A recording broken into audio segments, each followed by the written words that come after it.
Dystopia tonight.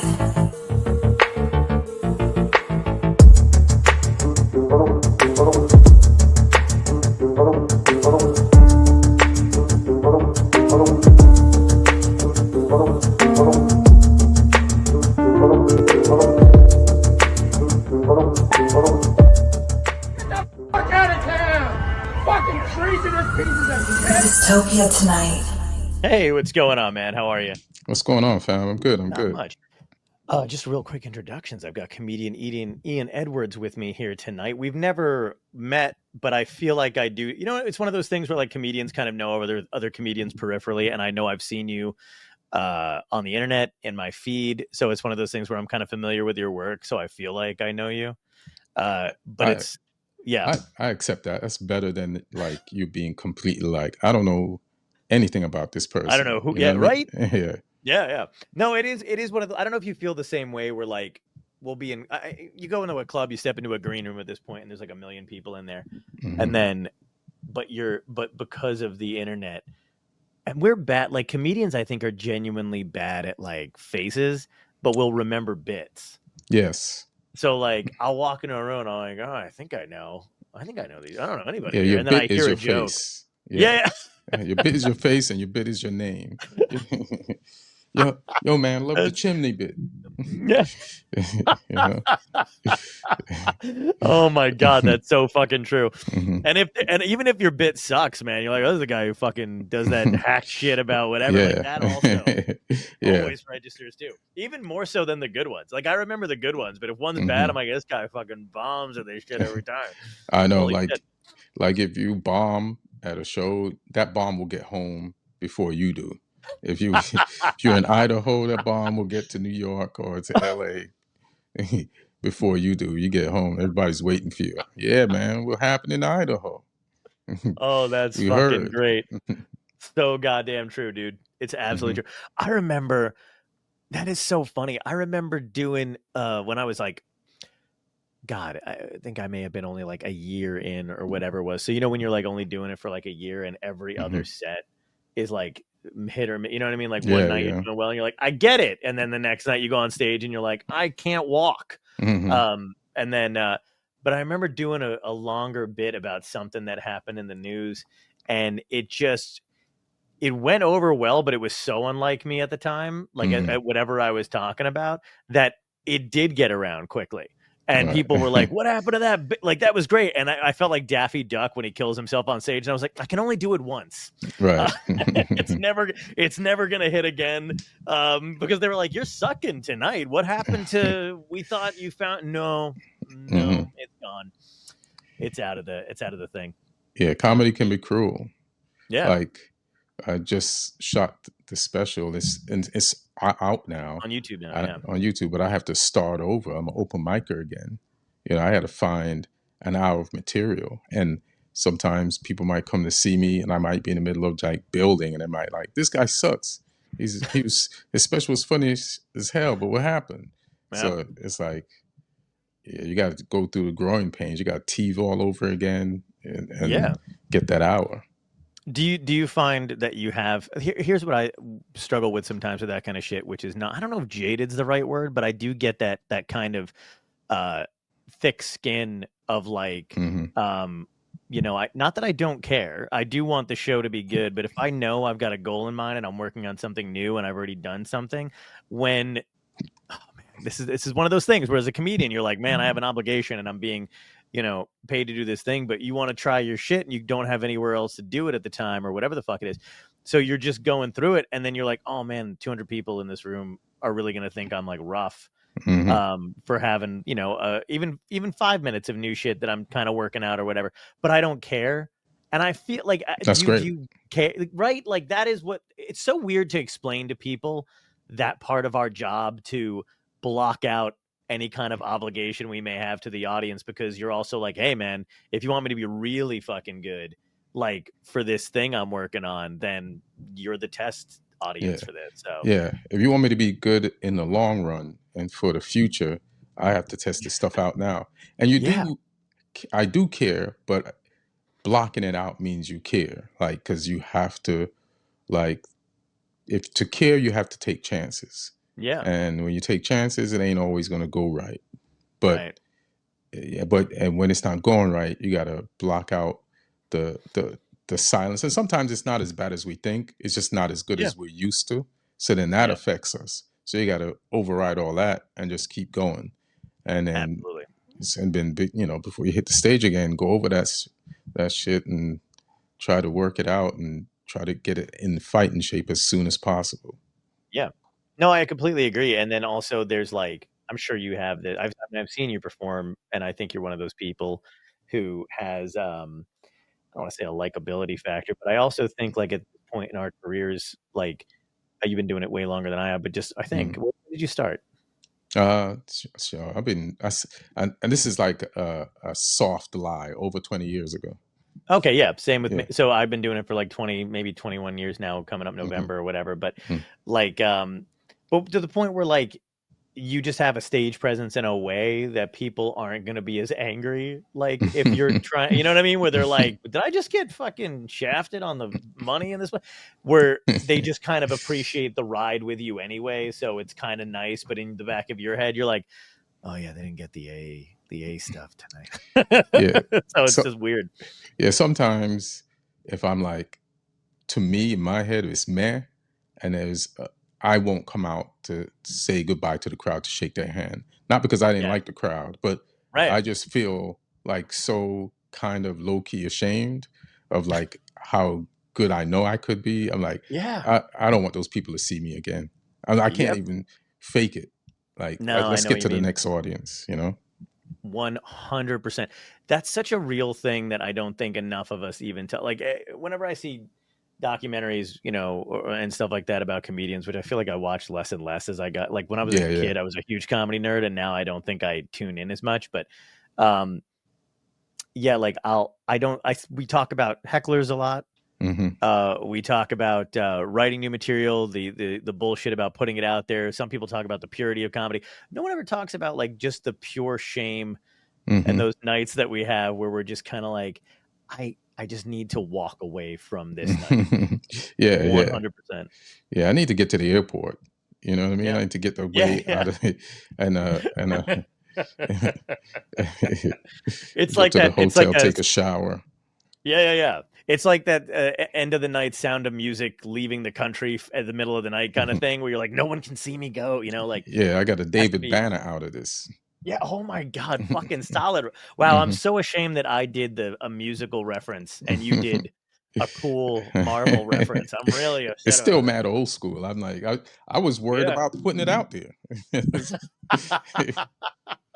No, that's solid. I enjoyed it. I don't give a fuck if anybody else No, does. good, good. Yeah. True. That's how we're No, supposed to that's so feel. true. Yeah. Do you get like, so you put yours out on YouTube now too? Like, I don't know. I feel kind of shafted in comedy in general anyway. Um, like just because of when I was, younger and such a huge comedy nerd, Hmm.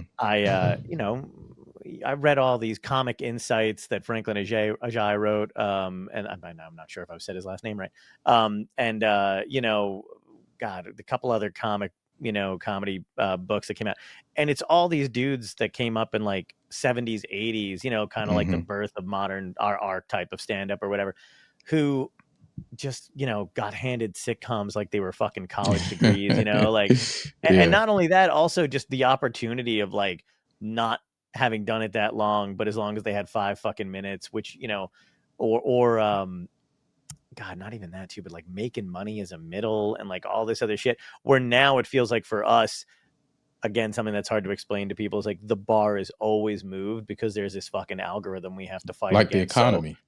yeah, bing, yes, exactly, Yeah. yeah, Like like when you exactly. look at, like, can you buy a house now? Like, the young people can't buy a house now, but their Yeah, parents could at their age. yeah, And like they used to give out specials on these networks, and then streaming came along, and then there were some more opportunities, and now that stuff, it don't even matter if you do get one anymore. It's like you have no, to make your special and put it out for free, because and music is like that too. It's like yeah, it's oh all about the tour. yeah, man. My friends in the music industry right now, Hmm. like, are I can't. I keep reposting some shit I've seen when some of them are talking about it, you know, or other ones. I don't even know how helpful that actually is, but it just there's I just want some kind of solidarity in like where you're like, yeah, you're performers and you're working hard too, but there's some who can't fucking tour the US at all anymore, or certain markets in the or just have to stay on the coasts Right. because of how much money like the theater owners are taking and Ticketmaster's It's taking and so all this other shit's crazy. taken, so they can't even fucking, you know, do it anymore. And then fans are like, how come you're not coming to bumfuck, you know, Iowa or whatever? And it's like, well, the end, like it's costing us all, Yeah, you they know. working for those people, for Yeah, the theater and the Ticketmaster and all of that. yeah, It's a cold game. It got colder, yeah, and it's like, yeah, it's tough, man. It's tough uh, to to to see or hear that, because I sometimes I see like Perfect Union and they talk about ticketing. There was this guy, he had a bar, kind of slash rock like mm, spot, and he was just talking about the struggle to make the money when he's got to compete against like all the big like booking companies yeah. that do get the money. Yeah, absolutely. And they're competing against like, I mean, and not any to knock, you know, I don't think they care too much about knocking any of them or whatever, but like Hmm. not everybody's a Sabrina Carpenter or a fucking Taylor Swift or any Right. of those guys. Like, and plus like the weird thing is like there've always been pop bands like that kind of did it, but now they kind of seem to dominate every fucking app. It's almost like with comedy with us too, where it's like, you know, when I see celebrities entering the podcast game, I'm like, isn't the fucking TV show you had enough? Like, at what point do we? At what point do you just go, "Hey, man, I've made my fucking millions, and now, like, like it's almost to the point where it's like, well, what's the fuck it? Like, what's the next thing I have to be dragged into doing? Hmm. You know, that they haven't fucking touched yet. Yeah, you got to Can get I a still dance podcast on for your TikTok? podcast. Podcast is like the, you know, like comics do a podcast. You've been doing comedy, you're killing it, but you're Yeah, not drawing people to the club. And then you have to do something right. that's not comedy for Yep. people to like, oh, I listen to his podcast, I'll go see his comedy. And Yeah. it's like this is indirect route, which is funny because before, like you said, we used to wait for to get that TV show, but you can Yeah. actually just make your own podcast, which is, so there's good and bad in it, but there's also still frustration because the Sure. algorithm has to like you. If you Yeah. can't like finesse the algorithm, Yeah. sweet talk it, like good luck. I know, and I don't have any interest in like. I mean, like maybe we should probably talk about something scandalous. I don't really know if you got anything, but like, like when I see like either the podcasts or the shit that gets circulated the most, Hmm. like, and just not to, I mean, you know, Dystopia Tonight's great. I'm glad I have it and all their stuff, and we've been on Hmm. TMZ and in People Magazine and all of the crap. But it's funny, like you get that stuff. And you're like, this is fucking awesome, and it is. It's cool. Right. Like, who would it, you know, whatever. Seeing your, but it also just doesn't. It still doesn't scratch the surface. You like usually like it's good for a bit, and then you see the ones that get circulated and they're always talking about something horrific or horrible, or they appeal to like the least common denominator. And I just don't have any interest in having those types of conversations where I'm To like, get the views. yeah, Yeah, like is yeah, that yeah. like and I don't, and then I feel like, should I be, you know what I Right. mean? Like it's and I just don't, but I also feel like it wouldn't be organic and it wouldn't be, Exactly. you know, but but the other thing too is like for us, and I respect some of these guys, and on the other, and on the other side of it, I just fucking don't. You know what I mean? Like Yeah, I yeah. don't like, but like for yeah, and you know who I'm talking. I mean, I don't mind naming names. They don't know me. It doesn't matter. But you know, like the Rogans, the Theo Vons, the Andrew Schultzes, and that kind of stuff. Like Whoa, whoa, those they are are. all my best friends. No, I'm just I kidding. was, No, actually, some of them are. no, no, no. I mean, like, and I'm sure they're like I've met a couple of Hmm. them when I'm in the comedy store, and everybody seems kind of nice, and there's that Hmm. comedian, you know, camaraderie thing for like half a second, and then you know, but it's like they. I hate now, like when I was younger and listening to those dudes, they used to talk about, you know, the purity and stand up to a certain extent, or at least the camaraderie behind it and all this other shit.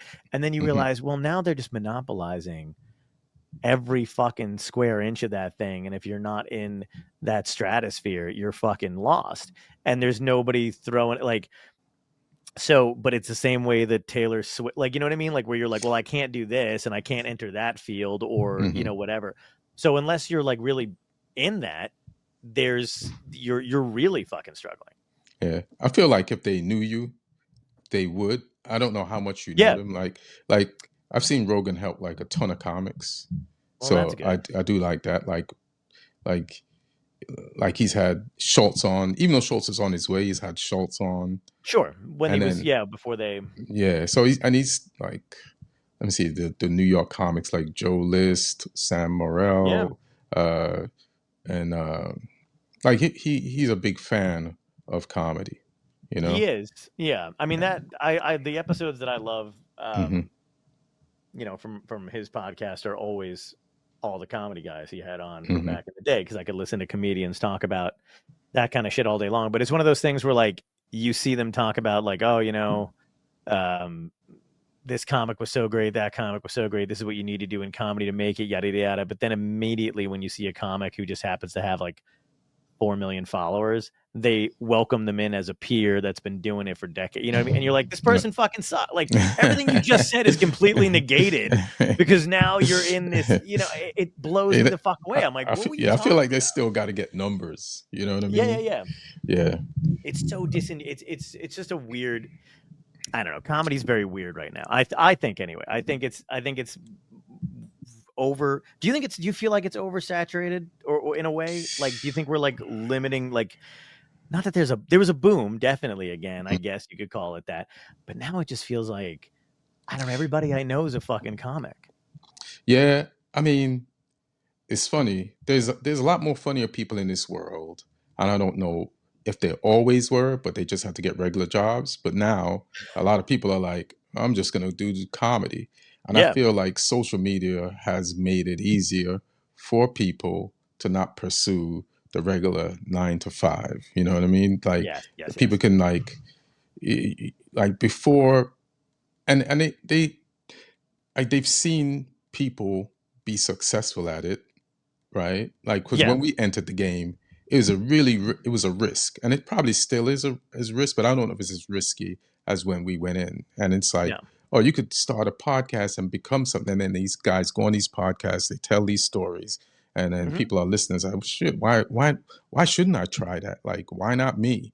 You know? Yeah. And when I look at the comment section under some videos on Instagram, there's some funny ass comments. I don't know if those are one-off comments I or know. are these people are professional commenters. But I'm like Hmm. that's a great line. That's a bar right there. Yeah. So I don't know what it is, but I just try to just embrace it all. Like I Yeah. still gotta, be funny too. And then some days I don't feel funny. And then the days when I prove that I am, I feel great. Sure. Yeah. No, yeah, absolutely. My God, those days are fucking amazing, and then you chase it Hmm. forever. But I know what you mean. I think also the internet just makes people more aware of like the timing of a thing or like what you could say or how you can construct. Because I know what you mean. I'll go into some of these comments, and sometimes they're really hilarious. But I'm like, Hmm. oh wow, regular people, civilians, whatever you want to call, are Yeah, like civilians. Yeah. picking up the format of how we, But you know, but you know what it is? Like, you know how you watched all those podcasts and nerded out? They get yeah, to do it too. And then they get so much more free comedy whenever they want, just yeah, yeah, yeah. online. But it's like the guys we grew up watching or the ones that are around now, whether they're new or in the middle of their careers and doing well, just like you can probably get all Sebastian stuff, all Bill Yeah, Burr stuff. Like you could learn through osmosis, like just be nerd true. out and stuff that's available to them. Like Yeah. you talked about books, you went and like got books and read like the old greats. Like people are like Mhm. listening to those books jogging. No, you're right. That's a very good Uh-uh. point. And then now it's more like, uh, I wish it wasn't like this necessarily though either, but I'm waiting for it to get to a point where people think talking about the news is hack. Not Mhm. necessarily political comedy, but I just mean like whenever I'm scrolling, like no, and I love and I Uh-huh. dabble in that because I feel like when I'm on stage too, I like to talk about Mhm. a wide range of stuff. It's just how I Mhm. am. But when I'm scrolling through or whatever and I see a comedian in the news, I never see them anymore in the news for a great special or a great joke they did or whatever it is. It's usually for something incendiary and a statement. And then I'm like, and I also not fall for it, but I also go like, oh man, that's fucking great. That's a really good point. But and then I think like, but that's kind of like become a marketing thing now too. So now everybody I know in stand up to some respect, I feel like sometimes I'm like, and I do this shit too, where I'm like, I have an opinion. I'm just going to say the opinion and I'm not going to write a joke for it. You want me to see me tell jokes? Come see me do it on stage. But then I'm like, oh man, like it's really kind of, I don't know. Doesn't it feel like it's a little hack? Like to like all of a sudden have a thing and then you're in the news for it. Well, the thing about the news, like I feel like the news is a form of crowd work. Like they're out there killing crowd work comics. Yeah, yeah, Because the yeah. crowd work comics, like, what do you do for a living? And the news is whatever they do for a living, and you go in on it. Yeah. Whatever they tell you about their life. But the Right. news is like some crowd work that happened on your phone on your way to the gig or earlier that day that you read about that sparked Yeah. something that you didn't have written down that you talk about. So uh, again, it's like I don't even mind if somebody does stuff about the news. It's just like, Yeah. do you have a point, and Yes. is that a great angle? All I'm looking for is like, where your angle at? Like, are you hitting one? Like, is my mind blown? But then that's just my criteria. The rest of the world don't give a fuck about my criteria. You Yeah. know, Yeah. They just want I the wish thing. they did. Like, why doesn't everybody in the world have my criteria? This will be a Right. way better comedy world. And that's the truth of the No, inside honesty. absolutely, dude. Yeah, no, I Mhm. feel you the same way too, where I'm like, I always feel much more comfortable watching or seeing other comics who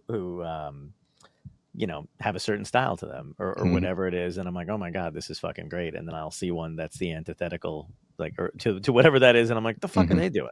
But then it's just my own bias or whatever about it. Mhm. And then there's also like, just the amount of money that goes into, like, I was listening to somebody the other day and they were talking about what their overhead was for making sure their online presence and their podcast or whatever is successful and yada yada yada. Damn.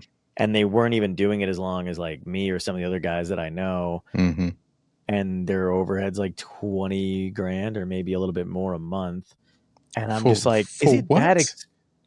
What are for they doing? a personal assistant, their podcast, cutting clips, making sure their social media is or whatever, and also their PR because they're always in the press or they're always doing whatever. So they just have this apparatus behind them. Again, not Are they making the money? they're making money because they didn't say whether they were making money or not. They just, I'm for 20 grand a month. I fucking hope, I'm gonna have they to tap must out be. the game. I don't.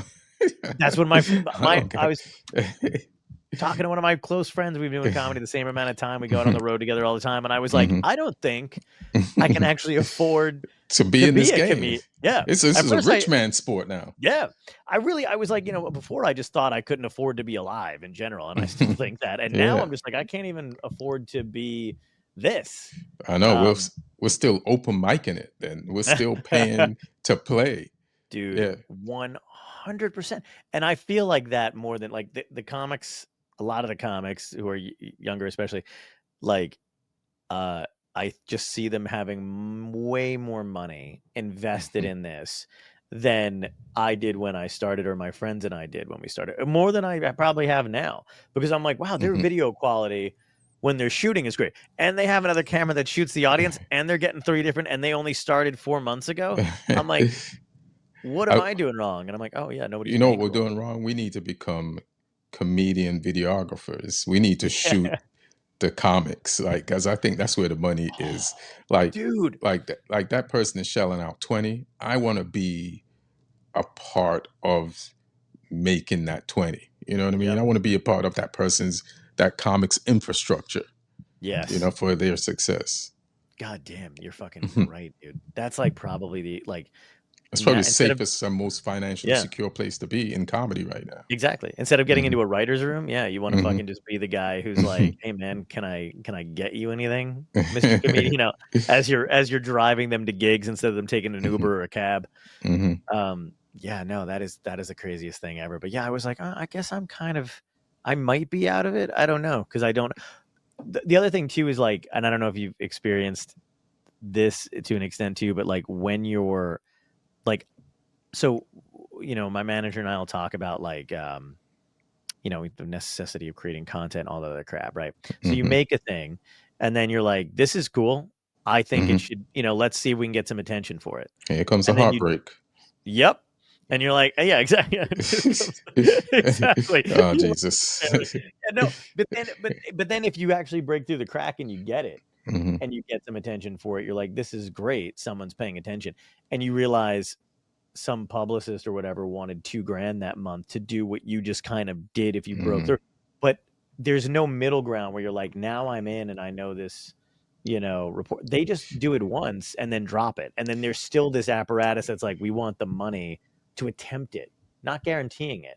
Right. But so I'm like, that's another element of comedy. I just Nobody want to know where you can find a publicist for $2,000 a month. Like that's cheap. that is, I know. Wait, I where are definitely you again? I know. I was gonna say I definitely lowballed that. Oh yeah, you 'Cause definitely did because that's I did. low. Yeah, it is low. It's fucking real low, dude. I know. I had somebody when I lived in LA for a bit. I had met with a publicist out there who took like a liking to me, but I also feel Mhm. like that's a trap because they like you and you feel like, oh, cool, this is pretty great, and they're gonna give me like a break on something, but you're Mhm. also like, well, they don't give a fuck. Like they know you're poor and Right. they kind of feel, whatever.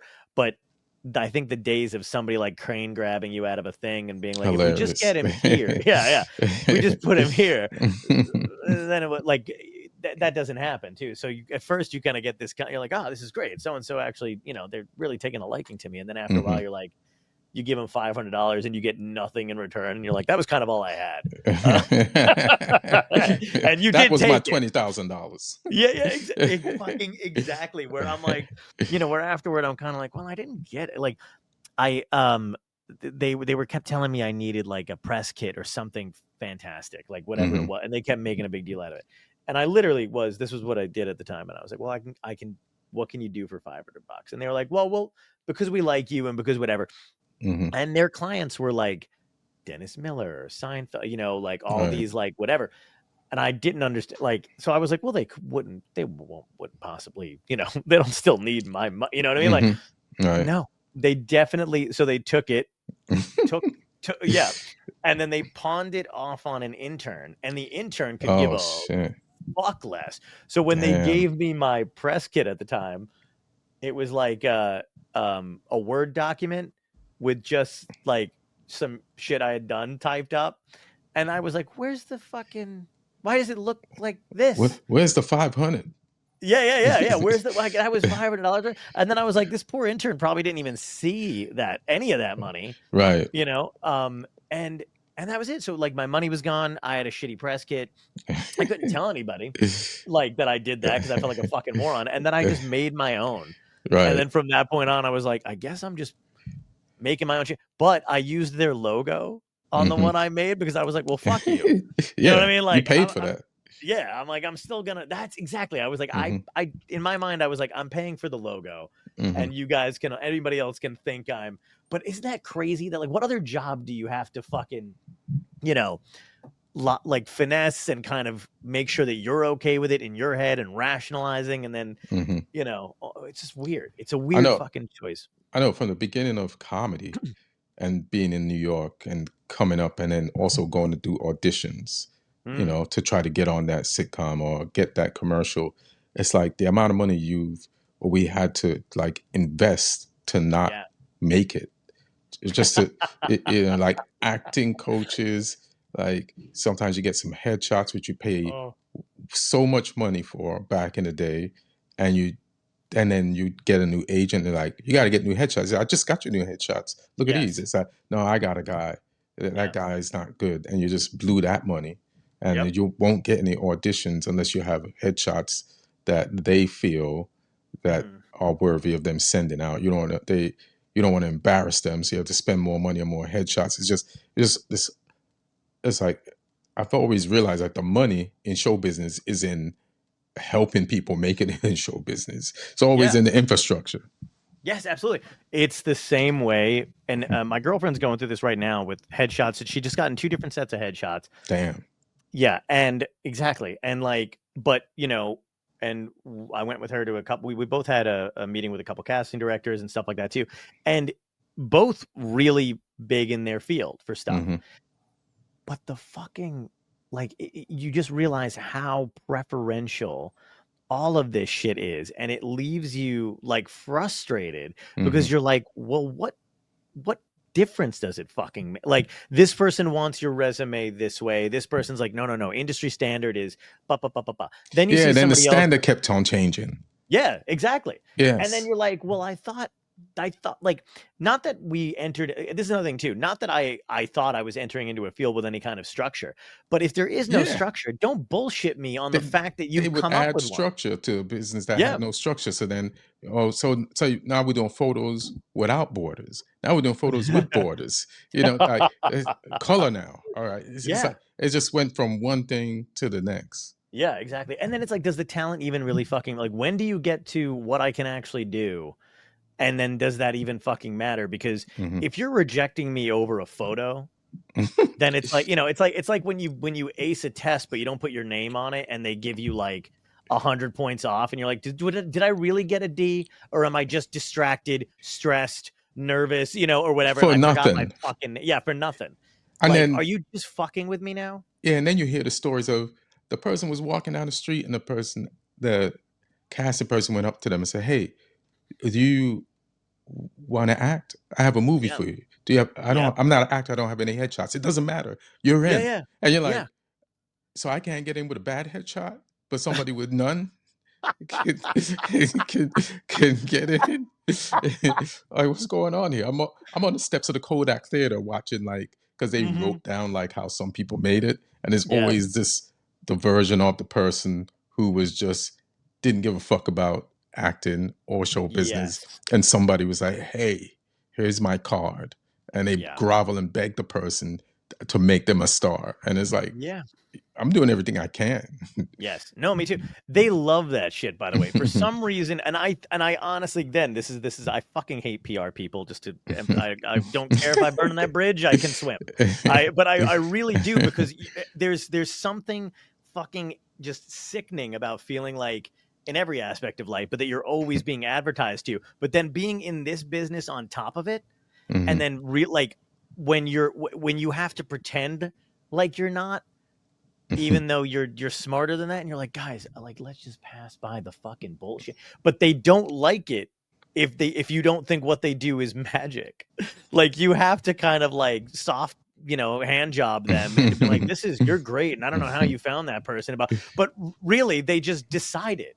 And if you come in with that attitude of like, hey, listen, I really need this thing, and I know you can make it happen if you want it to, they'll go, that's not, it's a no, that's not how it works. It's a process. And this person earned it. Well, why? Well, they had a thing. No, you Mhm. just fucking, you did it and it worked. Yeah, Like, one of the best. yeah. Sorry. No, go ahead. One of the best ways to come into this business is with confidence and with no inhibitions. Yeah, You know, absolutely. like I've seen people with confidence and no inhibitions just cut the line. Yes, absolutely. You know what I mean? It's like it's something about somebody that doesn't care about some shit that everybody else cares about that Yeah. makes the people who the gatekeepers go, come in. And Yep. like it's like you get to the front of the line at the club, past all the pretty girls, past all the dudes with money, and Yeah.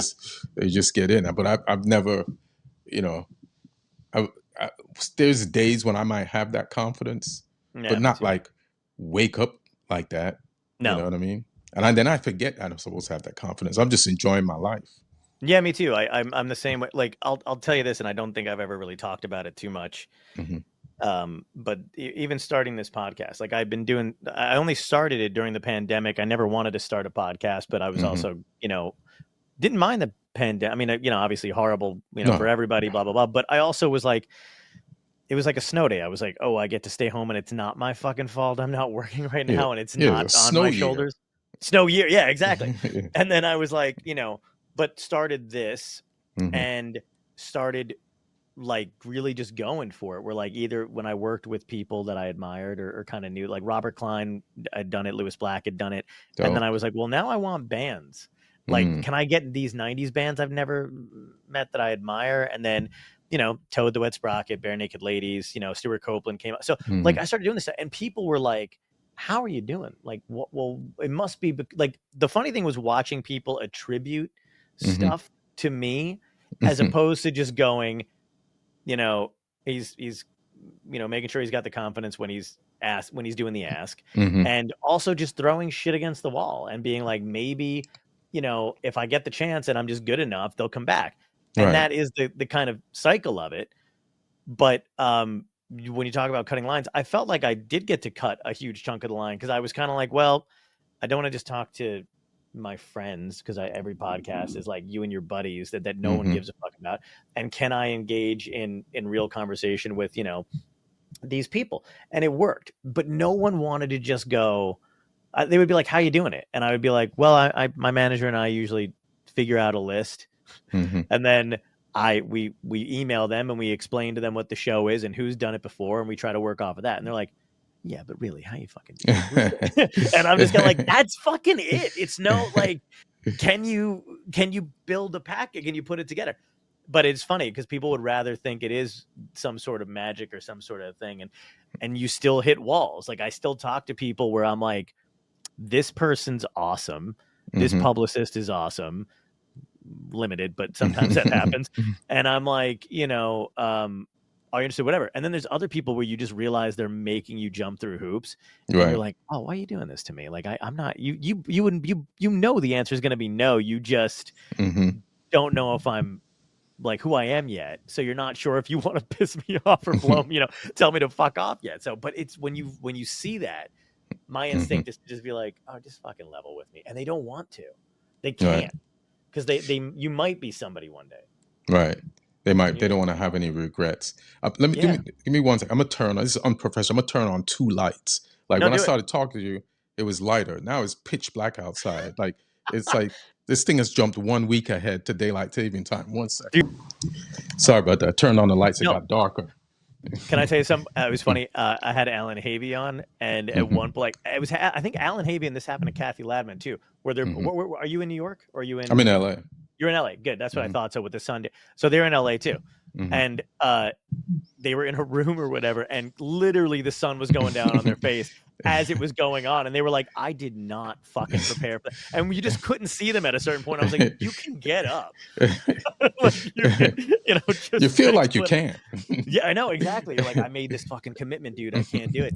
I Uh-huh. can't do it." And then you get people like, and I love him to death. I've had Ed Begley Jr. on a few Mm-hmm. times, and I think every time a dog ran into the room, a guy was outside chopping down a tree limb, and he would just be like, "Give me 1 second. I'm so sorry." Close his window. "Give me 1 second. These dogs need to." "Oh, I forgot I had soup on." And I'm just like, "What am I doing? Am I even fucking here right now?" I have so many like bizarre, um, just like people adjusting to being on camera moves where like. Mm-hmm.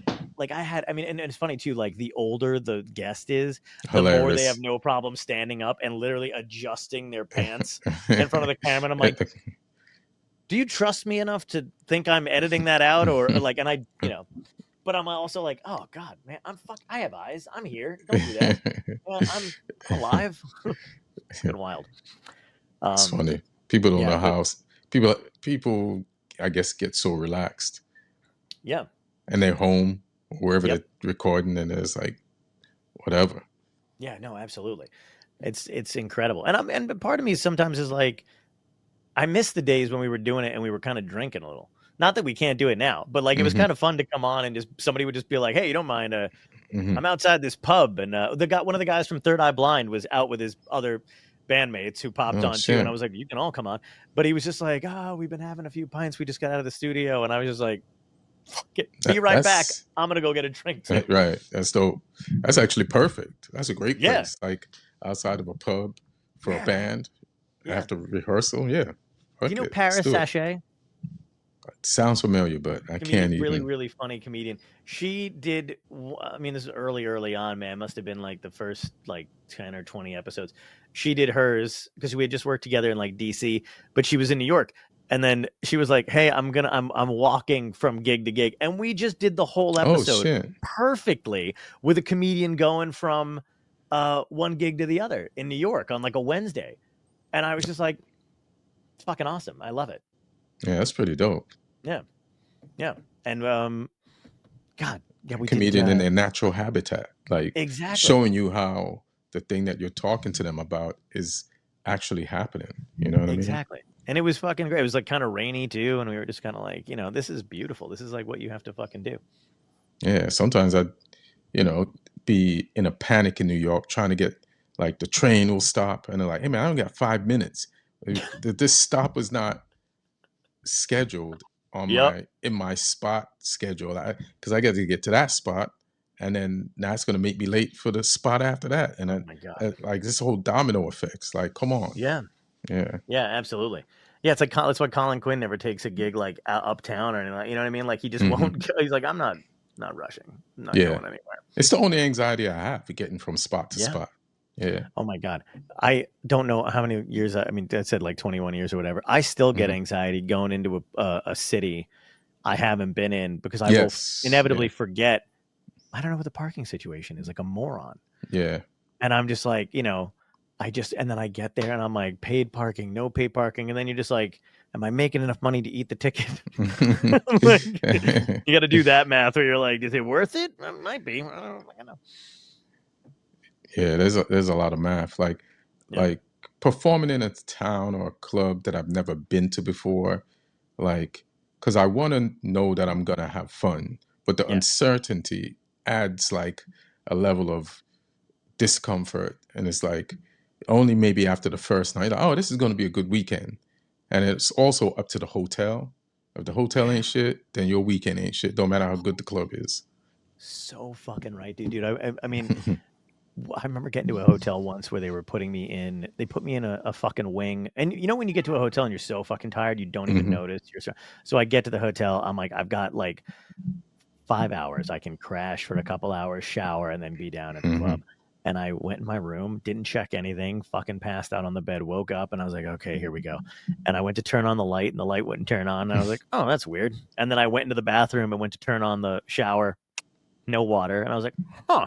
And then I picked up the phone to be like, hey, I've got no lights and no water. And the phone wasn't on. And I kind of Damn. like, yeah. And I kind of like poked my head out because I was like, Walking Dead, I think it just started at the time. So I was like, did I just hmm fucking wake up in a zombie?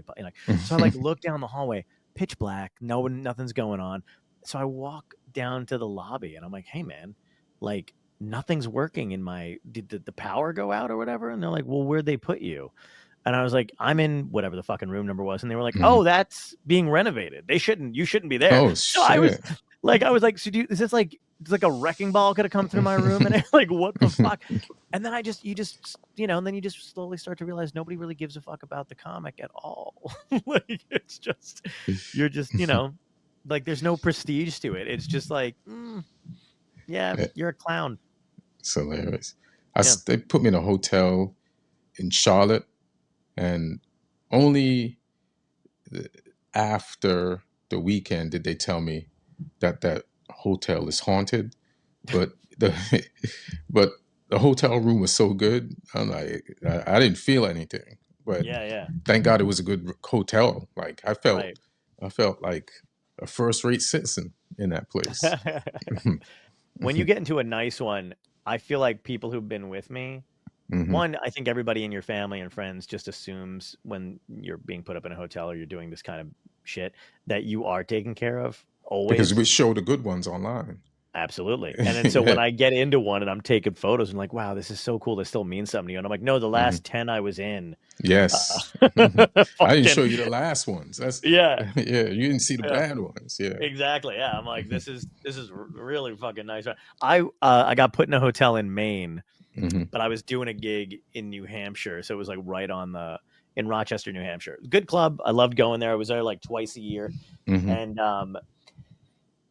but for some reason the guy and he felt bad, but he was like, I didn't get you the hotel soon enough because they're having some kind of event. And it was a nice, Oh boy. hotel in the area. So he goes, buddy's like, I found you one in Maine. And I was like, oh, I don't really. And he's like, but it's only like 15 minutes away. It's not bad. I get there. My curtains, first of all, it was a motel, but I get Yes. there and I get in the thing. The lock on my fucking door, on the door, wouldn't lock. Not a That's fucking, crazy. like, yeah. Then I'm like, oh God, this fucking sucks. And then I go to close my curtain and it only closes like it What? stops in the middle. So there's still like all this window right by the bed. And then again, there was no hot water. So I like had to call the front desk and he's like, oh, we'll fix, let me just, here, you got to lock it like this. And he's like literally like forcing himself up against the door. And I was like, you know what, dude, it's fine. I was like, I'm just going to wing it, whatever Right. happens. But then, yeah, and I told him the next day, and he's like, "I'm so sorry," and he's like, "I'll get you a better." I was like, "I'm just gonna leave after the show tonight, like, because I, did the Friday, Saturday," hmm and I was just like, "It's fine, I'm just gonna go home." And then he was like, "Oh no, are you sure?" And I was like, "It's fine. I Yeah, would rather not." exactly. Some of them hotels, like sometimes it's not even the hotel is bad, it's where the hotel's at. Like if you tell me there's a lot of places I haven't been. So if you tell me I'm doing a show and you name any major city, right? And Hmm. then all right, I'm doing a show, it's a major city, dope. Then but the club is not in that major city. So when you're in the Uber's driving past the skyline of the city. And you're like, hey Yeah, man, where you going? And he said, yeah, club's on our club's 2 miles out from the yeah, city. So now you're in some suburb near nothing. yeah, And the yeah, club is like, and God bless those clubs. But hey man, yeah, it's when you're told it's in, let's just say Denver, and it ain't in Denver, yeah. you feel robbed because you want to Oh God. walk around the city of Denver. You know what I Yep. mean? Yeah. I remember there's a club in Philadelphia. Oh well, no, it's not in Philly, but they said it was in Philly when I started. Do you ever do the comedy cabaret? Nah, I think I It's might such. have. I don't know. It was like it's like an early gig kind of, and hmm they don't pay well. The guy who owns the thing has owned it for years, and his big thing was like Kevin James used to perform here. And I'm like, guess who never came back? And I wonder why. Uh-huh. Um, but you do these rooms, so they'd be like, yeah, we're in Philadelphia, and then they would be like, well, it's Northeast Philly, and then you would get there, and you're like, you're not in a city. This This is is terrifying. Pennsylvania. Yeah, exactly. Yeah, I'm like, this fucking sucks. Um, but yeah, no, I know what you mean. And I did this gig in Connecticut, and I hmm remember it was cool because you could walk from there to the hotel, but what they didn't tell you is, and this is when they would pay you in like cash. You'd be walking down with like $1,000 in your pocket by the Oh end of the thing. shit. But you get back to your hotel, it's like every crack, whatever, and you're like, hmm oh God, I don't know. Please don't fucking, you know what I mean? I was like uh-huh. 22 years old, like Jesus fucking Christ, hmm just keep head down, keep walking. And there's a couple times I got people like, hey man, like you want to, fucking, I got a girl in the thing. I'm like, keep her. That's great. I don't, Keep her. it's fine. You do what you need to do with her. I don't want to know you have her. Yeah, And I that's hope your she's, girl, fam. yeah, I'm out. exactly. Congratulations, sir. Was just, and I didn't even look like, it's just fucking crazy. So I want to know just a little bit of, about, and this is kind of like, I don't know, this is probably territory you've already covered, but I don't, It's all good. none of my fans know, and um, listeners know and stuff like that either. But were you always interested in doing like, I feel like people when they're younger either have like a couple different passions, but some people know immediately they want to do comedy. So were you one of those people who were like, oh my God, I'm funny. I've always been funny. Or did you have some other kind of passion and comedy took you out of it? You know what I mean? Or like, what was the spark, the impetus to do it? Yeah, comedy never occurred to me. Like I Mm. was gonna go to college, and I was like, I just didn't want to be poor, you know. So I was like, Yeah. go to college. I figure if you go to college and get a job after college from what you went to college for, then you wouldn't be poor, you know. Yeah. But before that, I was like working at a Burger King, Mm. making, teenager or I was at Burger King way past the time I should have been there. You know what I Sure. mean? Yeah. But I also was like at the Burger King. There was this guy there. His name was Game Ellis, Hmm. and he was funny as shit. Yeah. And sometimes we're doing these 8-hour shifts. Sometimes you pull a double just to make some money. And Hmm. Greg was so funny. The time would just go by. And I was young at the time, and I was like kind of like a deer in headlights. Mm. And I was like, why don't you tap into your funny side? You're not relaxed, And I just started like kind of tapping into my funny side. I just forgotten about it, and then I became like the second funniest person at Burger King. Was just always clowning, having a good time, you know. And then I was on drive-through sometimes, and I'd take orders, but I'd just be like joking, you know what I Yeah. mean? And then one customer pulled around, and he's like, "Hey man, was that you that took my order?" And I was like, "Yeah." And he's like, "Yo, you're funny, man. You should do comedy." And as soon as they said that, that resonated. Like, and I'd Hmm. never even thought about it before. I was Yeah. just joking to like be alive and Yeah. Yeah. survive. You know what I mean? Just to have some Yeah. fun in just this job. And then I was like, once he said it, I was like, that's when I knew. I was like, this is what I'm going to do for the rest of my life. Mm. And then I knew there was a comedy club down the street from the job. We'd go by it sometimes. So I Nice. just started going to the open mics, and then I just started bombing my way to being a better comic. Yeah. Hmm. That's fucking great, man. I mean, I love you hit something so true there too, where it's like when like it's great doing comedy and it's great being on stage and that kind of stuff too, but to be able to be so funny organically, like at a Hmm. job and a drive through, like when I used to work at a state park, and Mm. like It's my and I hilarious already. already right, exactly, yeah. And like, I'd be at the window, but you're right, like to make the time go by and to realize you have a gift to kind of fuck with people in a way that they don't Hmm. expect Hmm. is is the same. It's the same kind of, it's almost better. It's like to just make somebody at a window laugh as they're coming in with their family to do a thing, or like they just don't Hmm. expect it. You're like, this is fucking great. Like I Yeah. love doing this, and then of course you transfer into doing whatever. Do you get a feeling, because sometimes I feel like this, and I think I heard Patrice O'Neill say this in remember that show The Green Room that Paul Provenza had? Yeah. Yeah. Love that show. So, but he said something. Oh man, I'm gonna butcher this. He said something along the lines of like I've him. He felt funnier before he became a comedian, or he was funnier. Oh, that's pretty funny. It is right, That's and tragic and funny. it is. But also, Hmm. like, do you remember being? There's a certain kind of freedom when you're younger and you're with your friends and you don't know, Hmm. like maybe you're not trying, maybe there's just no whatever, but like that Burger King thing, like do you ever that has to that memory has to be like a freeing thing where you're probably there was no pressure, you were just fucking dicking I was around. probably hacky on that drive-through, to be honest. Yeah, yeah, yeah, So I'm yeah, yeah, glad I'm sure, not that person.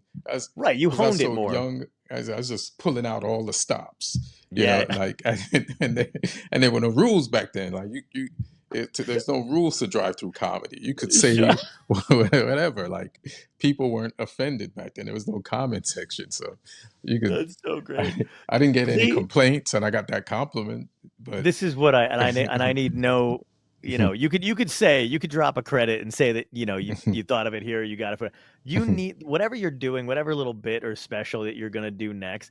Mhm. Drive through comedy. Just get to a Burger King, tell them you started doing it there, and ask them, like, not like the Letterman thing where he did that kind of sarcastic. You need to do fucking bits in the window and be like, now that I've honed it, can I still Mhm. get that high? You know what Can I I get mean? my Like, job back? Yeah. can I get, yeah, exactly. Can I just be, the comic in the window? That's fucking great. So now, so you started doing that there, and you started going into comedy, and you were doing the open mics, and then kind of like you said, bombing your way into doing whatever. Did you Mhm. have? Because I feel like a lot of the guys that we know now, or even the way it is now, you see a lot of comics returning to stand up. Mhm. Either because their TV careers have dipped or whatever, but they always say it's their one true love. Did you go? For me, it's I want to do comedy, and it's to get to here. You know what I mean? Were you using comedy as a stepping stone to acting? Were you using comedy as a stepping stone to having your own talk show, like voice, or were you like, I just want to tour? Well, back then the blueprint was be a comic, Mm, comic overall, but being a yeah, comic would get you a TV show. And then you sure. get on the TV show, then you're world famous, you do movies, and you could like perform anywhere and sell it out. That Yeah. was the formula, you know. But it's so funny. We looked at that formula and we just thought it happened to everybody. Yeah. And you're like, oh, I'll get my. But then there was one time I went to the club that I started out was Governors on Long Island, Oh, yeah. and it's a dope club. And the people that were there at the time, they were really like, when I look back, really cool with us, you know. Like Yeah. as a young 20-year-old on the weekend, I could go to that club and see anybody, like the Well, biggest comics right off TV, just to hang yeah. and watch them, you know. I mean, And Kevin James started there. yeah, I started with him, you know. Oh, that's fantastic. Well, Yeah, do you know Joey Cola, Joe Starr? yeah, all them Um, guys. oh, Joe Starr is a really good friend. We talk like every day, like two old I don't know if women. I know Joe Starr, but I know Joey Cola. Joey I Cola just used to host my open mics. Oh shit, Joey! I just Yes. talked to Joey 2 days ago. Oh, well, tell him I said what's up. I absolutely That's will. the He'll be homie, happy to. man. Yeah, That's like those guys helped. Joey Cola helped us so much yeah, because we looked up to him. He was like headlining on the weekends, but he would host the open mic at Governors and Chuckles and uh yeah. is it East Side? What's the name of that comedy East club? Side Comedy Club, East absolutely. Side. East Side, and Yeah, yeah, yeah. And then Rob Bartlett, I think Ro- started. yeah. Yeah, And Rob then Bartlett's a good friend. Kevin's brother started comedy first. Oh yeah, that's right. And then Kev came along and just blew by everybody. So we was pissed at that, but happy for Is it true that he and his brother used to have a competition to see who could lose the audience and get them back faster? I don't know. Back then, we were trying to be just funny. Like I have Yeah, yeah, no, I did not have any ability to get the audience, much less get them, lose them, and then get them back. You know what I mean? I'm just trying to hold on for my life at yeah. that point. You know what I mean? God, I'm trying to think of who the hell else was there. Because when I mean, I was at Governors for a bit. Mm, Dom Irera, I opened for at Governors. hmm And then Dom had me open in Chicago Dom's last cool as shit. decade. He's out here in LA too. Yeah, Dom's the best. He's one Hmm of the coolest dudes. Always used to just comment on my fucking hair every time we were working together. Yeah, yeah. Yeah, he'd be like, even when I had hair, I didn't have that much hair, like, and all this other shit. And I'm like, all I'm right. mad at you rubbing your hands through it right now, right in front of my face. This is disrespect. It's like this guy know he's flipping me off. Flipping you out. That's hilarious. Oh my god. Yeah, he was just Dom was fucking great, and then Tim Gage I think was there all the time too. I don't know if you know Tim. Like just trying to think of the guys that used to hang out. Um, oh god, I'm blanking now. I feel bad Mhm. blanking, but they were all really nice, and the Nah, guys who we're ran it. blanking age, bro. I Yeah. blank all the time, fam. In front of people I'm talking to that I've known for years. I'll be That's like, fucking great, man, man. I hope I don't have to say their name Yeah. because we've been talking for an hour and I don't have a clue right now. Yeah. My girlfriend knows at this point if I'm talking to somebody and I don't introduce her immediately to lean in and be like, "Oh, he's a dick, by the way. So that they'll say their And to name and then get I'm the like, name, yeah. "Oh, I'm Because so she rude. I'm knows that you didn't sorry." introduce him because you forgot the name. Yeah. Exactly. Yeah. Yeah. I'm like, it's good fucking. But now when she's not there, I'm like, "Oh my god, I don't know how to do this. Like, who do Yeah. I? No one knows the signal. Fuck, fucking horrible." That's cool, man. No, Governors is great too. Was the brokerage around when you started too? The smaller club? Yeah, it was around like a little bit. For some reason, we didn't go there as much. Like it's Yeah. almost like every time we went there, it's like, why don't we come here more? Yeah. But Yeah. Yeah. it's the brokers always had that kind of vibe. Because I Yeah. lived in Uniondale, so I was just like, that brokerage was actually closer to me. Yeah, Yeah. man. Yeah. How crazy. Just back to Joey Cola for a second, too. Like one of the greatest dudes ever and Mm-hmm. nicest comedians. 100%. Always. But like just the breadth of other entertainers that opened for him, you Mm-hmm. know. And he's got he's a great warm up comic. He's always Martha Stewart, I think Rachel Ray, now Mm-hmm. Drew Barrymore. Probably missing one in between there that he's open for. But all these other comics that come back and visit, like who are like Joey's the fucking man, Yeah. and it's you root like it's nice to have guys like that you root for, Mm-hmm. without any kind of like the usual comedian bitter jaded shit. Mm-hmm. Joey's just one of those dudes. You can't want enough nice things for him. Yeah, like he was like a big brother slash. I don't want to say father, but he was like we definitely learned stuff from him. He just always talked to us really nice. He could sense our nerves, Yeah. and he just like it just made us feel like everything was going to be all right. You know, because Yeah. to us it's like everything is so important at that moment and at that time. Yeah. You know? Yeah, that's so true too, because you do kind of, I think, you know, one of the things comedians share all the time too is the compliment from somebody that you respect, or those moments where, you know, you get a nod from somebody where that carries you for fucking month, you know, like Yeah, yeah. whatever it is, you're like, because you're still working part-time jobs, you're still doing this kind of shit, and it's soul crushing when you're doing anything else but that, what you love. Right. And then, but when you get like some kind of assistance or whatever from people, like remember early on for me, Jessica Kirsten, do you know Jess? Yeah, yeah. Really good to me. And, you know, I was doing this showcase show or something at Gotham, and there was this comic on, or maybe I don't really know if she even still does it anymore, but who was very theatrical, like she got up on stage and did like a fucking cartwheel and was doing all this you know the ones who don't have material but are just Pyrotechnics. But yes, that's such a good way of putting it. But to me, and I was like, she saw me, and I was like close, you know, at Gotham, whatever, and I was standing by the stage, and I was just like, oh my, I'm fuck, what the fuck? And she basically zeroed in on it, took me aside and went, all right, listen to me. She's got nothing, okay? So you're just going to ride this. She was like a coach. You ride this energy out there. You go out there, you do your shit, whatever. And then afterwards, she found me again and was like, you know, you really have a thing. I want you to keep going. Like, because you know, and I was like on a high. I took that with me, you know, for and you a know real she meant long it because she's a lesbian. She's not even interested in men. So it's like, this is a real compliment from a comic to comic. Exactly. Yes. 100%. God And bless her. yeah, she's really the best. And she's always, you know, very, very sweet and stuff. So yeah, you have those moments where you're like, they just fucking keep you going. Yeah. I've been like shook by the comic that goes on before me with the energy. Like there's this room called Miyagi's on Sunset. It was like a Asian food spot, but they had a decent space for like a stand-up show. And there was this guy, his name is Rusty Dooley, and he was funny, but he kind of had a suitcase, and he'd pull things out of the suitcase, and he would kill. And I had to follow him one night. And I was like, and there's times when I had to follow people like that. And that night I said, hey man, you're only getting one accent tonight. This is just me standing right here in this spot. I don't have no suitcase. This is it. So if you're going to leave now. But just that type of defiance, like intrigues people to listen to you. And it also amps you up, you know, as an individual performer. And then you can have some fun, like to reset the table. Yeah, but absolutely. Yeah, I've seen that. Oh yeah, I feel you when it's like that kind of thing too. And even when you follow somebody who, the first time I ever got bumped at a club was Caroline's, and it was when Frank Caliendo was blowing up, and he was about to do his Letterman set.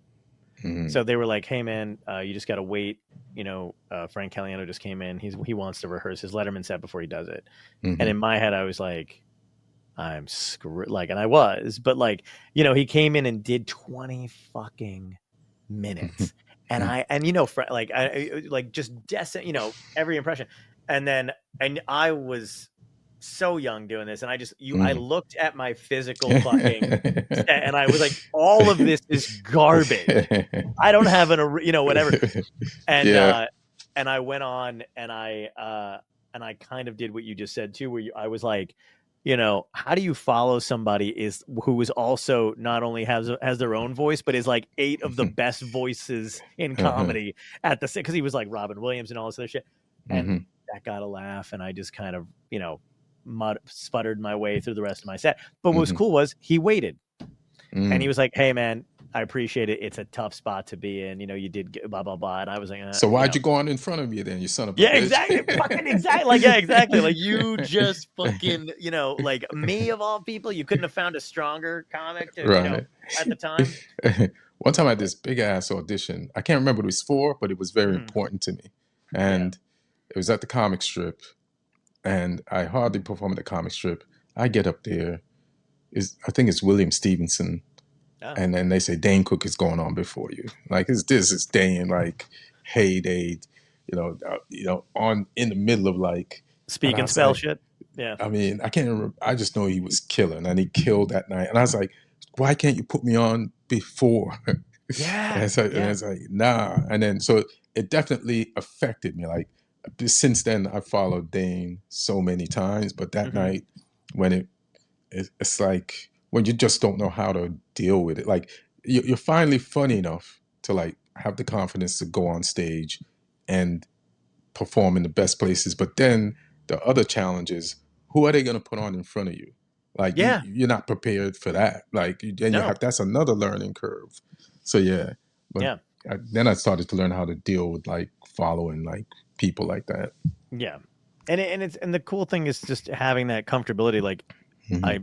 one thing people don't realize is, and I don't know if it's a good thing or a bad thing for your own personal life, but Hmm. I have so little affects me because of Hmm. those moments of Right. having this intense fear shake your entire core, Hmm. or like the feeling of bombing where you're just that fucking burning in the back end, that Right. when regular shit happens, like when stuff that should be intense in life, I Hmm. have this level of calm where people are like, how are you not fucking free?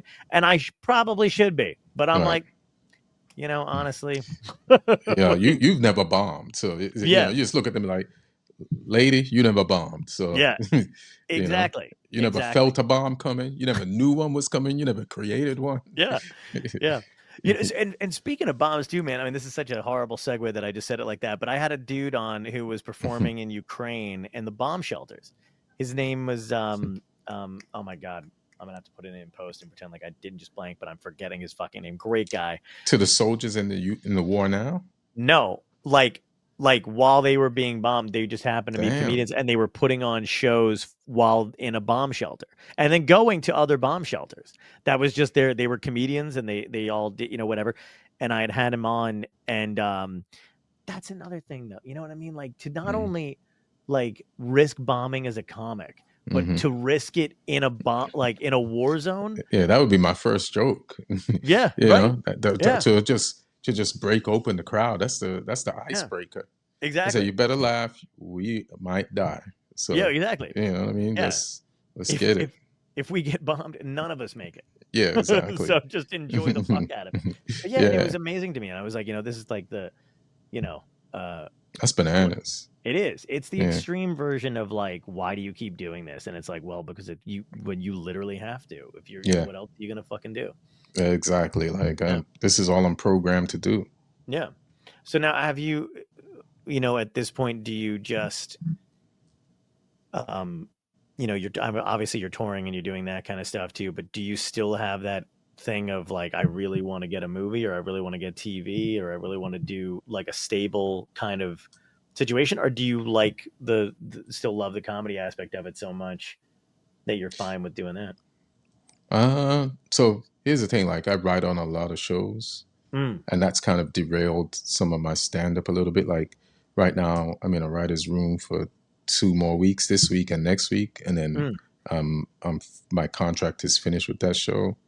So that's why I'm like producing specials like sure. this one, and then maybe late next year I'll shoot another one. It's Nice. just so that I'm trying to build the road up and not take it more serious. I always take it serious, but there's been distractions. Like this room was 20 weeks, Mm. and then sometimes like I remember I had an album on Conan's label, and when that album came out, I was in a writer's room, and Oh, then I had a special come out produced by Bill Burr, and it was on Comedy Central. I remember But that one. that's when Comedy Central was kind of dying down, and then I was getting some tour dates after that, on the 2020, and then the pandemic happened. So that just shut. So there's been some things. So let's see. And then as far as the movies, like I don't even know. I used to go to the movies several times a month and see 2 or 3 movies. Yeah. Come get me. I don't know if movies have really come back from since the pandemic. I don't even like No. think about going to the movies anymore. So Yeah. I just I see a lot of people online, like you're podcasting, uh, people are making sketches. I just want to be able to do what I can want to do, and hopefully with maybe use AI a little bit, use Instagram a little bit, TikTok and YouTube. My specials on YouTube now, so Yeah. keep doing stuff and putting it out. What is your opinion on the? Because I just did the, I think it was only like a year ago or so. I did this interview with the LA Times. When they grab a bunch of comedians and they're like, "What do you think about this?" And I remember talking about, it was about AI and comedy, and my opinion is still pretty much the same, but it's still like there's nothing that you can't. AI still, like, I think my opinion is basically, AI grabs whatever's already out there and kind of recycles it. And I Hmm. was like, we have people like that in our industry already. They're called hacks. But like, then of course a year has gone by and there's that AI fucking actress, who's like already getting represented by, some fucking agency. And Hmm. then there's I think the website that could literally write songs, and people are making Michael Jackson song, or Sono. whatever. So like, do you feel? Oh yeah, that's it. Yeah. Hmm. Do you? I mean, are you gonna do you embrace it? Because you're in these writers' rooms too, and from what I'm Hmm. hearing, they're still trying to take that. Like I think the WGA got kind of a raw deal as far as that last strike and AI. So where do you stand on that kind of shit? Yeah, I think the deal the studios, I feel like they will use AI. In what capacity, I don't know, but they're always trying to save money, I feel like. But Mm, maybe I'm wrong. yeah, But as in our writers room, we don't use it, and sure. I won't use it to write. But No, if I want to shoot something and I don't have a location, there's ways AI can create the background or the scenario for you that's to great. like be in a sketch. If I want to be in a cave and I want to say my lines in a cave, like there's AI platforms that can put me in a cave, That's or pretty great. and so then I'll use it to make sketches like that, but sketches that I wrote.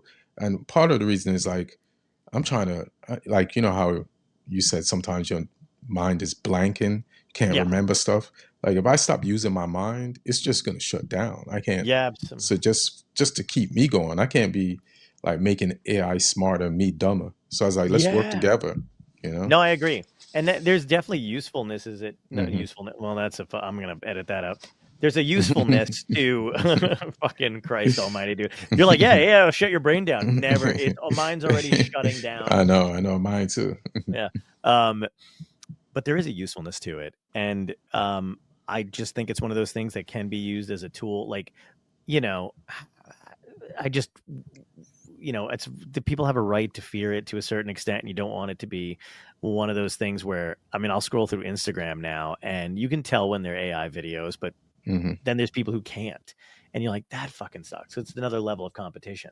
So it's Hmm. like, you're still looking for that audience, but if the audience can't fucking tell either, Right. you're like, great, now I gotta fucking compete with this shit or whatever.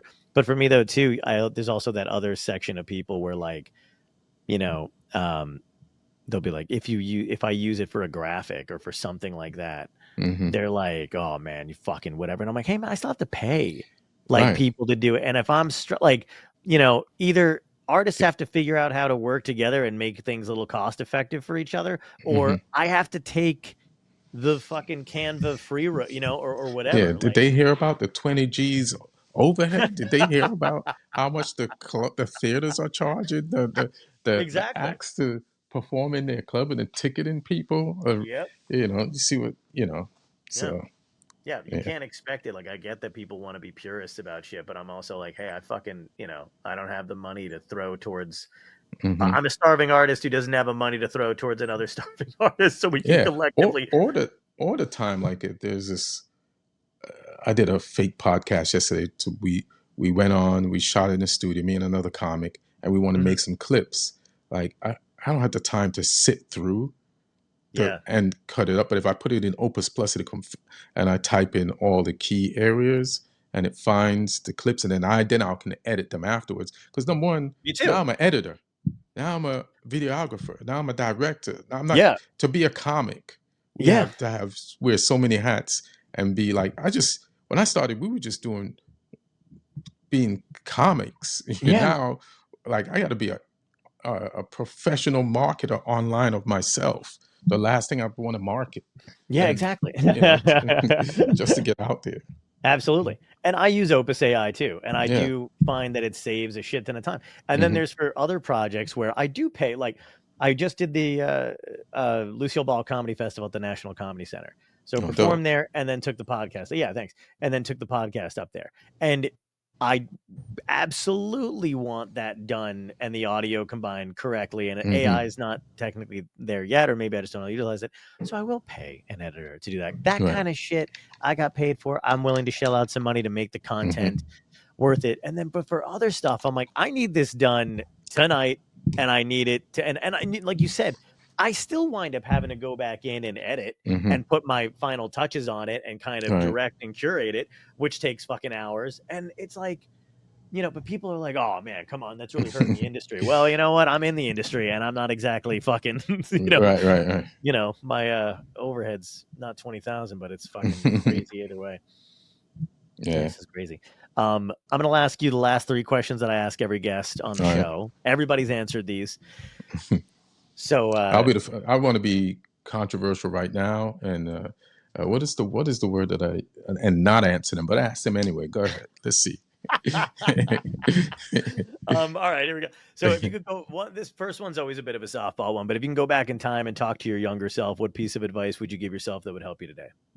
As far as comedy, like I do this now, but I should have probably started doing it early, and I know I should do it, but always listen to your set before your next set and punch it up so that when you go on stage, you're always advancing. You're not wasting time. You're not repeating. You're improving. And then I feel like you'll get funny twice as fast. Smart, man. Yeah. Yeah. That's a great way to look at it. Second question is, what had to end in your life, good or bad, that led you to where you are today? A lot of friendships. Oh. And it's not necessarily they had to. It's just the way I approached comedy with blinders on. Like when I was in Long Island, there's so many times like Joey Cola. I haven't seen him in years, right? Yeah. But so I was doing comedy on Long Island. I had a great bunch of comedy friends, and they replaced the friends I had before I was even in comedy because I was doing comedy with blinders on. So I wasn't even talking to I'm already like, those are civilians. We're at war together in the trenches doing comedy. So these are my friends. Yeah. Then I realized everybody on Long Island, I'm watching all these comedy stand-up shows with stand-ups on it. You're watching Friday night and the comedy shows, the A&Es, and I'm like, wait a minute, how come none of these great Long Island comics are on these shows? And I was like, oh shit, all the comics on these shows, they're in the city. Yeah. I have to get to New York City. So then once I got into one club in New York City, I never went back to Long Island. And then I was on blinders on again, and I was just hanging out with the comics in the city. Like I just didn't even realize it. Like I was just pursuing comedy, like probably ignored or just let a bunch of great people at different times slip through my memory and just stayed in the moment, Wow. Yeah. That's, again, I really appreciate you coming on here because I love these kind of conversations, and I feel like we touched on a lot of stuff, mostly sacrifices that comedians don't necessarily talk about. It doesn't come up all the time because that definitely is one, is relationships and friendships in your life that have to fall by the wayside because your path is so drastically different. Yeah, just a sheer determination. It's like you have to, I don't know, I'm always like all in when I'm in, Yeah. Last question ties into the theme of the show, so it's called Dystopia tonight.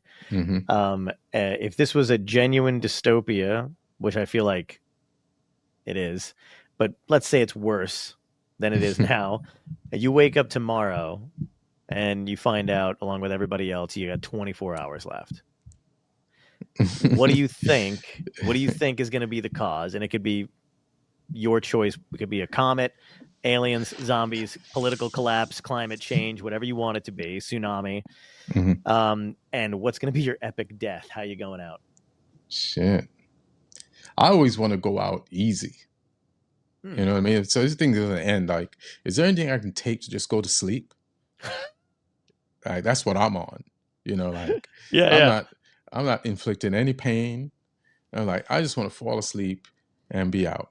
And All right. when I do that, the world better be over. Don't somebody save it. Don't somebody save the shit.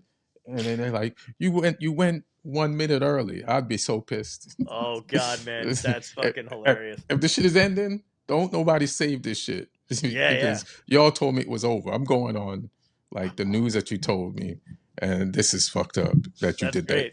You switched it up on me. Fucking hilarious, man. And what do you think? What do you think is going to be the end of it? What's going to cause it?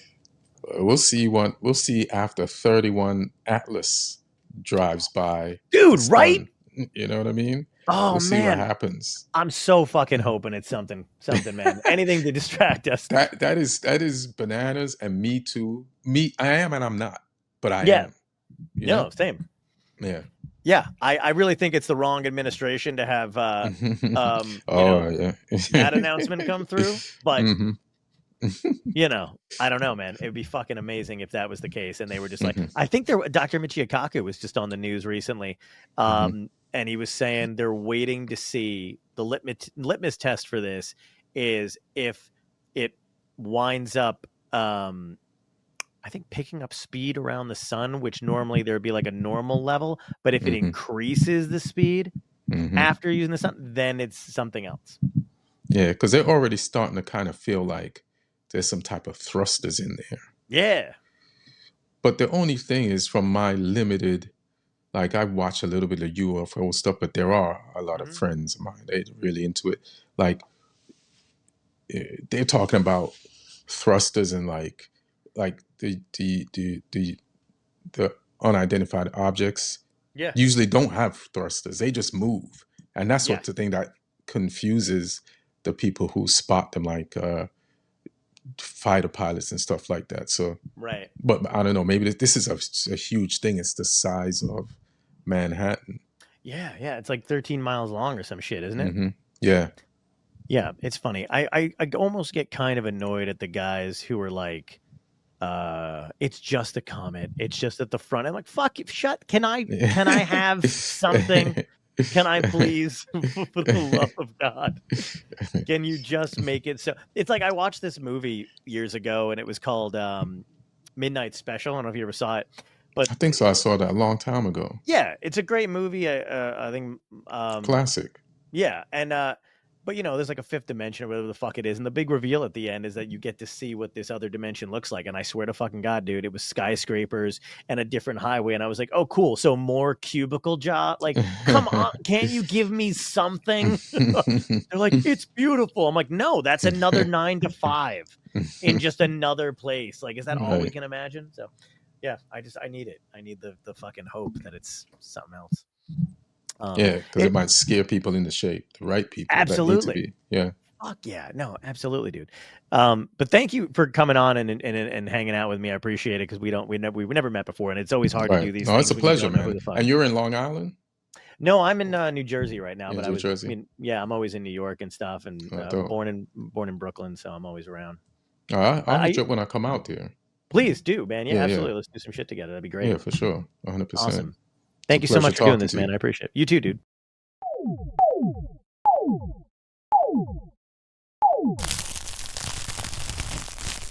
Dystopia tonight.